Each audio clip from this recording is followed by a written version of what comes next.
नमस्कार साथियों, आपका बहुत बहुत स्वागत है मेरे चैनल पर। आज हम हिंदी साहित्य के बहुत ही इंपॉर्टेंट प्रश्न करने वाले हैं। आप प्लीज़ मुझे कमेंट के माध्यम से बताइएगा कि आपको कितने आते थे और कितने अच्छे लगे। अष्टछाप के कवियों में प्रथम नियुक्त कीर्तनकार कवि कौन थे? तो आप बताएंगे सूरदास जी थे। जायसी कृत पद्मावत है पूरा पुराण काव्य का, धर्म काव्य का, रूपक काव्य का या चंपू काव्य का? तो आपका सही ऑप्शन आता है रूपक काव्य। बसो मेरे नैनन में नंदलाल किसकी पंक्तियां हैं? ये तो आपको पता ही है, फेमस है, ये मीराबाई की हैं। अमे हलालल मद भरे श्वेत साम रतनार जियत मरत झुकी झुकी परत जेही चितवन एक बार। ये आपकी जो पंक्तियां हैं वो किसकी पंक्तियां हैं आपको बतानी है। बिहारी, रसलीन या केशवदास घनानंद? तो आप बताएंगे ये है रसलीन की। बरवे रामायण किसकी रचना है? तो आपको बताना है सूरदास, तुलसीदास, नंददास या केशवदास। तो साथियों, आपका सही ऑप्शन है तुलसीदास। भरत मुनि के रस सूत्र में निम्नलिखित में से किसका उल्लेख नहीं है? आपसे नहीं है पूछ रहा है, तो प्लीज़ एग्जाम में नहीं है को सर्कल कर कर ही आंसर दीजिएगा। मैं आपको बता रही हूँ, बहुत गलत होते हैं ये। तो आपका जो सही ऑप्शन है स्थायी भाव। साधारणीकरण संकल्पना के उद्गाता कौन है? तो आप बताएंगे भट्टनायक। शब्द की द्व्यर्थी योजना से कौन सा अलंकार होता है? शब्द की द्व्यर्थी योजना से कौन सा अलंकार होता है? तो आप बताएंगे वक्रोक्ति अलंकार होता है। आप बता सकते हैं वक्रोक्ति अलंकार का क्या मतलब विशेषता है, या आप इसको कैसे पहचानेंगे?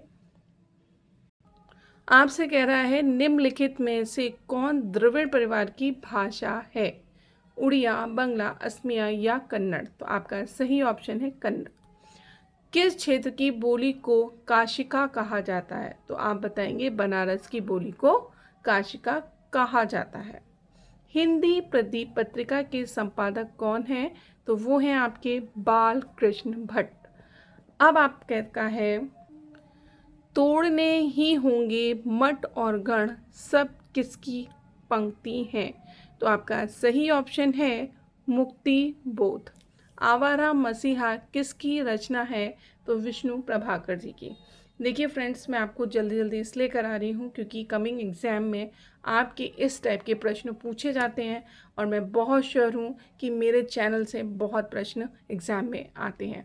अभी भी टीजीटी का आप अगर पेपर उठाएंगे और मेरे प्रश्नों को चेक करेंगे तो उसमें से आपको कम से कम 30 से 35 प्रश्न मेरे ही जो मैंने आपको कराए वीडियो में वो मिलेंगे। पशु पक्षियों पर लिखित महादेवी वर्मा का रेखा चित्र संकलन है? तो आप बताएंगे मेरा परिवार।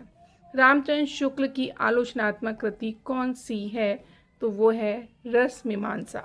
नेक्स्ट है मनोविश्लेषणात्मक शैली के उपन्यासकार हैं? प्रेमचंद, रागिंग राघव, इलाचंद जोशी या वृंदावन लाल वर्मा? तो आप बताएंगे सी ऑप्शन इलाचंद जोशी। न्यूनिया किस उपन्यास का पात्र है? तो आपका जो सही ऑप्शन है अब वो आपको बताना है कि किसका है। वाण भट्ट की आत्मकथा। देवनागरी लिपि की उत्पत्ति किससे हुई? तो आपका जो सही ऑप्शन है वो है ब्राह्मी। ठेले पर हिमालय किस विधा की रचना है? तो वो है निबंध की। वंदे वाणी विनायको निबंध संकलन के रचयिता कौन हैं? आपका सही ऑप्शन है रामबख्श बेनीपुरी। नेक्स्ट है कालक्रम की दृष्टि से प्रेमचंद के उपन्यास का सही अनुक्रम। देखिए इस टाइप के प्रश्न बहुत आते हैं और मैंने कराए हुए हैं, आप प्लीज़ ज़रूर देखिएगा। सेवा सदन, रंगभूमि, कर्मभूमि और गोदान, ये उनके सही अनुक्रम हैं। तो मैं मिलती हूँ अपनी नेक्स्ट वीडियो में। बनी रहिए मेरे चैनल पर। लाइक शेयर सब्सक्राइब ज़रूर करें। धन्यवाद।